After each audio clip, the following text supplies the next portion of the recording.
ጉድ ተሰማ፣ ጉድ ተሰማ። ኤልሳ ያጎቷ ሚስት ሚስጥር በሙሉ ዘርግፈዋለች። እዛኔ የነስራይን ሂዶ ሲጠይቃት ጊዜ እኛ ምንም አናቅም፣ ኤልሳን እንወዳታለን፣ ከቤት ወጥታል ሂዳ ነው እንጂ እኛ የምናውቀው ነገር ምንም ነገር የለም ብላ ነው የተናገረችው የነበረው። ውድ ቤተሰቦች ለቤት አዲስ ከሆናችሁ ላይክ፣ ሰብስክራይብ ያደረጋችሁ አበረታቱኝ እላችኋለሁ። ዛሬ የደጀኒ ሚስጥርና የደጀኒ የወንዱ ሚስት የሀና ሚስጥር እንዳለ ወጥተዋል። የተደበቀ ሚስጥር በሙሉ ዛሬ ወጥተዋል። ኤልሳ የት እንዳለች እኔ ሙሉ በሙሉ ባላቅም እናገራለሁ ብላለች። የዛሬ ጉድ ወንድሟ የሀና ወንድም የነስራይን ጋ ደውሎ እባክህ ተባበረኝ፣ እህቴ ተገዳ ነው፣ እህቴ በቁማ ሞታለች፣ እህቴ ሳትፈልግ በግድ የምታረጋቸው ወንጀሎች ናቸው። ስለዚህ ተባበረኝና እህቴ ካለችበት ጉድ ላውጣት፣ እህቴ አደጋ ላይ ናት ብሎ ነው የተናገረው ነበረው። የነስራይም ደግሞ እሺ ብሎት ያው በኤልሳ ጉዳይ ምንም የሚደራደር ነገር የለም ልውል እሺ ብሎ ሲሄድ ጊዜ ምንድን ነው ሲባል ሀና ከደረጀ ጋር ያላትን ከደጀኔ ጋር ያላትን ነገር በሙሉ እንዳለ ተገዳ ነው እንጂ ፈልጋ አይደለም። ይሄ በሆኖ ብታረገው ተገዳ ነው፣ አስገደዋት ነው፣ ያስፈራራታል። ስራ የለውም፣ ቤት ውስጥ ነው ቁጭ የሚለው። ስለዚህ ብዙ አይነት ነገራቶችን ይጠቀማል፣ ብዙ አይነት መጠጦችን ይጠጣል። የነዛ ነገሮችን ጠጥቶ ነው ሁሉ ነገር የሚያስገዳት እንጂ እሷ ፈልጋ አይደለም። ባለፈ ወንድሜ ድረስልኝ ብላኝ ሄዳ እያንዳንዱ እንዴት እንደሚያደርጋት ምን እንደሚያስካሂድ ምን አይነት እንደ ስራ እንደሚሰራ ከማን ጋር ተቀናብሮ እንደሚሰራ እንዳለ ነግራኛለች። ከዚህ ጉድ አውጣኝ ወንድሜ፣ ያለህልኝ አንተ ብቻ ነህ ብላ ነግራኛለች። ስለዚህ በእህቴ ላይ ምንም ነገር አትፍረዱ። ይሄ በሆኑ የሚያደርገው ደጀኔ ስለሆነ ሙሉ በሙሉ እህቴን ከዚህ ጉድ አግዙኝና እናውጣት ብሎ ነው የተናገረው።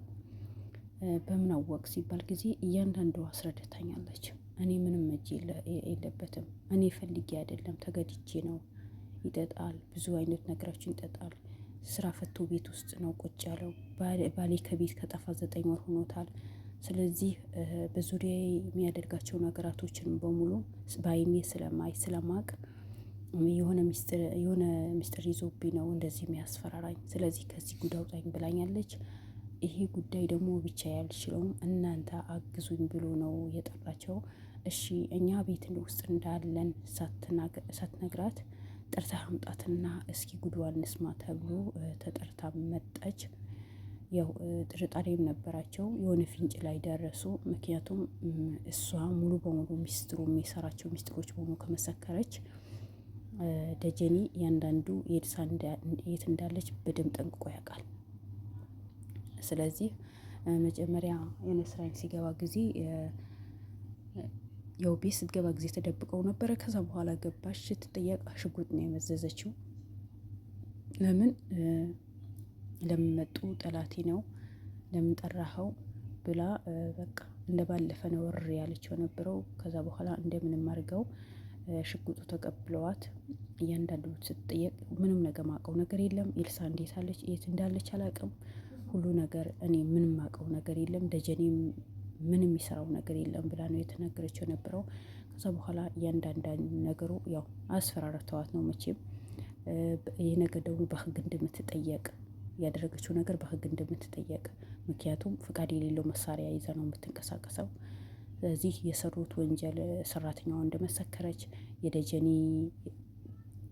ፍቅረኛ ያደረጉት ነገር በሙሉ በአይኗ አይታ እንደመሰከረች እያንዳንዱ ነገር ነግረዋታል። በኤልሳ አባት ላይ መድኃኒት እንዳደረጉበት እያንዳንዱ ሲነግራት ጊዜ ፈራችና አዎ ቤት ውስጥ ጠጥቶ ስለሚመጣ መሳሪያው ምናምን ስለሚጠቀም አስፈራርቶኝ ነው ያስፈራራኝና ነው ይሄ በሆኑ ያደረግነው። ኤልሳ አዎ ቤት ውስጥ እናሰቃያታለን አለች። እኔ ማሰቃያታለሁ፣ እሱ ያሰቃያታል። እንደውም ተው ይቺ ልጅ እንዲያናሰቃያት ምን አገባሽ አንቺ ምን ቤት ነሽ? እኔ እኮ የወንድሜ ልጅ ናት ይለኛል። ስለዚህ እሱ አድርጊ ያለኝ ነገር በሙሉ ነው ማደርገው እንጂ እኔ ወድጄ አይደለም። ባሌ ሲሄድ ጊዜ ተከትሎት 2 ቀን ሄዶ እዛ አድሮ መጣ። ከዛ በኋላ ባሌ ለምንድን ነው የሚመጣው? በ3 ወር በ6 ወር ይመጣ ነበር። ለምንድን ነው እንደዚህ ሊጠፋ አይቻለው ብዬ ስጠይቀው ይመጣ ስራ ሄዶ ነው። አንቺ አርፈሽ ተቀመጪ ወይ ብሎ ሁሌ ያስፈራራኛል። አንድ ቀን ባደረግነው ስህተት እዛኔም ሰክሮ ነው እንደዛ ያደረገኝ። ስለዚህ በዛ ስህተቴ ደግሞ ሁሌ ያስፈራራኛል። ጉድሽ አደባባይ ነው ማውጣው፣ የሆነ ነገር ካደረግሽ ደግሞ እገልሻለሁ፣ እንዲያልሻለሁ። ለምን በዚህ ልክ ትፈሪ ይቻልሽ? ለምንስ ለህግ አሳልፈሽ አይሰጥሽም ስትባል ጊዜ አንቺን ቤተሰቦች በሙሉ ነው ማጠፋለሽ አንድ ነገር ከተናገርሽ። ለምን በሱ ዙሪያ ያሉ ሰዎች በሙሉ ባለ ሀብታሞች በሙሉ ከአቶ ኤፍሬም ጋር ተባብረው የሚያደርጉት በሙሉ ያንዳንዱ አውቃለሁ አለች። ስለዚህ የኤልሳ አባት ላይ የተደረገው ታውቂያለሽ ወይስ? ጊዜ አዎ በደንብ ነው ማውቀው። አዲስ አበባ እንዲጠላ፣ አዲስ አበባ ተመልሶ እንዳይመጣ፣ ድርጅቱ እንዳይጠይቅ፣ ገጠር እንዲወድ ነው መድኃኒት የተደረገበት። እሱ መድኃኒት ኬት እንደመጣ እንዴት እንደመጣ እያንዳንዱ ጠንቅቄ ያውቃለሁ። ያ ነገር ሚስጥር እንዳላወጣበት ነው በቃ አድርጊ ያለኝ ነገር በሙሉ ማደርገው። ከቤት ሊወጣ አይሰጠኝም፣ ከማንም ሰው ልገናኝ አይሰጠኝም።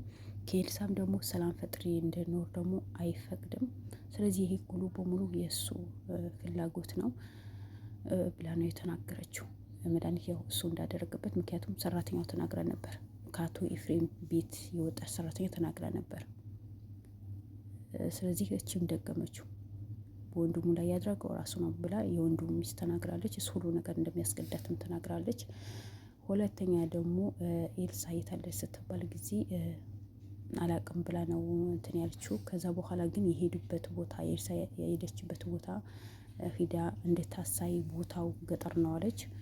እያንዳንዱን ነገር እንድታሳይ ወንድሟ ፊት ነው ቃል የገባችው። እና ለምንድነው ሰው ሞተዋል ብላችሁ ገጠር ሄዳችሁ ስትባል ለቅሶ ነው የሄድ ነው አለች። ስለዚህ 15 ቀን ቆይታችሁ ነው ጥቁር በጥቁር ለብሳችሁ ነው የመጣችሁት። ምንድን ነው ያ ነገር ስትባል ጊዜ አዎ ሰው ሞተዋል። የባልሽ ዘመድ ነው ወይስ? እኔ ዘመዳችን ነው የሞተው፣ እኔ ደርሰን እንምጣ ብሎኝ ይዞ ሄዶኛል። እዛ ስንሄድ ጊዜ ፈቶ አላየሁም፣ ግን ለቅሶ ነው፣ ሰው ያለቅሳል። ስለዚህ የባልሽ ሀገር ነው ወይ የሄድሽው ትባል? አይደለም ሌላ ሀገር ነው። እሺ እዛ ጋር የምታውቂያቸው ዘመዶች አሉ ወይ ስትባል? ማንም አውቃቸው ሰው የሉም፣ እንዳለ አዲስ ናቸው፣ እነዚህ የእኛ ቤተሰቦች ናቸው፣ ተዋወቂያቸው ብሎ ነው ያስተዋወቀኝ። ለእነሱም ደግሞ የወንድሜ ሚስት ናት፣ ስለዚህ ተዋወቋት ብሎ ነው ያስተዋወቀን። እሺ ማን ነው የሞተው? እኔ ማውቀው ነገር የለም። እንዴት አታውቂም? በቃ ምንም ማውቀው ነገር የለም። በቃ ለቅሶ ነው ተብለን 15 ቀን ተቀመጠን።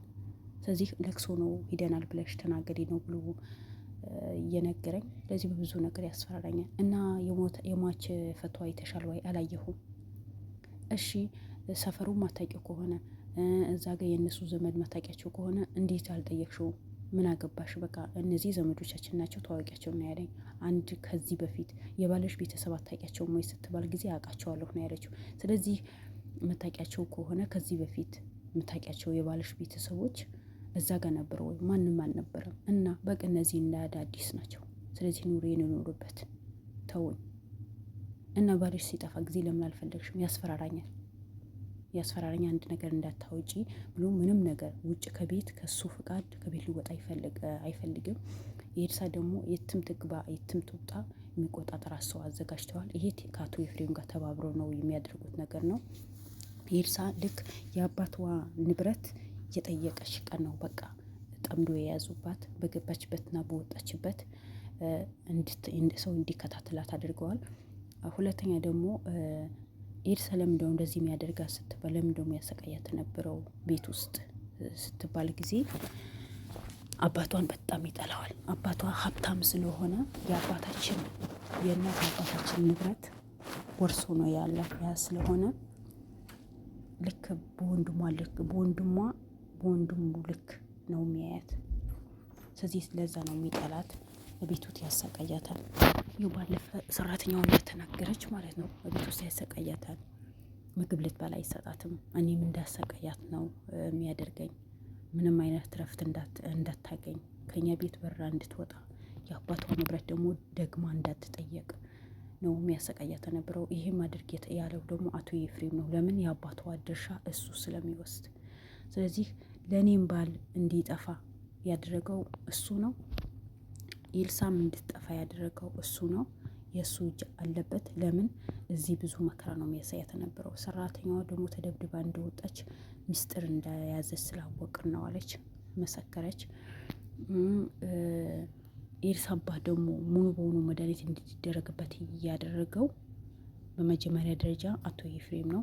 ከአዲስ አበባ ጥል እንዲጠላ፣ አዲስ አበባ እንዳይቀመጥ፣ ስራው እንዲተው፣ በሙሉ በሙሉ ስለ ስራው ምንም እንዳያስታውስ፣ ሁሌ በሽተኛ ሆኖ እንዲኖር ያደረጉት ሁለታቸው ተስማምተው ተዋደው ያደረጉት ነገር ነው። ስለዚህ መድኃኒቱ ኬት እንደመጣ እንዴት እንደመጣ በስነ ስርዓት አውቃለሁ እና እነዚህ መስረጃዎች በሙሉ ስለማቅ በሌላ ሰው ላይ ደግሞ ብዙ አይነት ወንጀል ይሰራለች። ብዙ አይነት ነገር ይሰራባቸዋል።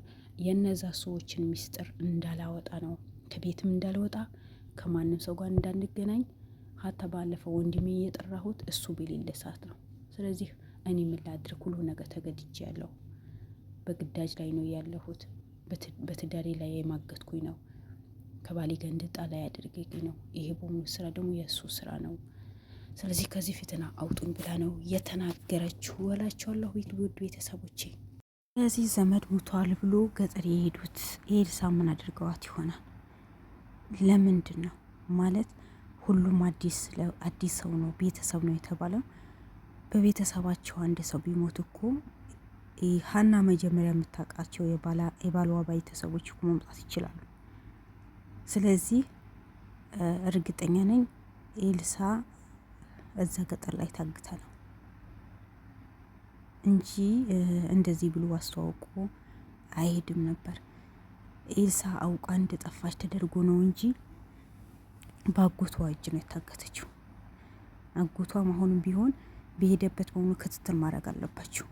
አቶ ደጀኔ ክትትል ማድረግ አለባቸው። ከኤፍሬም ጋር ተባብሎ የማያደርጉት ነገር የለም። አባቷ አሳሞ ገጠር ወስደው እሷን ገና የአባቷ ድርሻ ስትጠየቅ ዝም አይሏት መቼ። ስለዚህ ይነስራን በተቻለ ኤልሳን ድረስላት እልሃለሁ። ሀና እንኳን በቁጥጥር ስር በማሏ በጣም ደስ ብሎኛል። ለምን ባለፈው በጣም ገንፍላ ነበር። የሚገነፉ ሰዎች እንዲልካቸው ማሳየት ነው። በርታለን።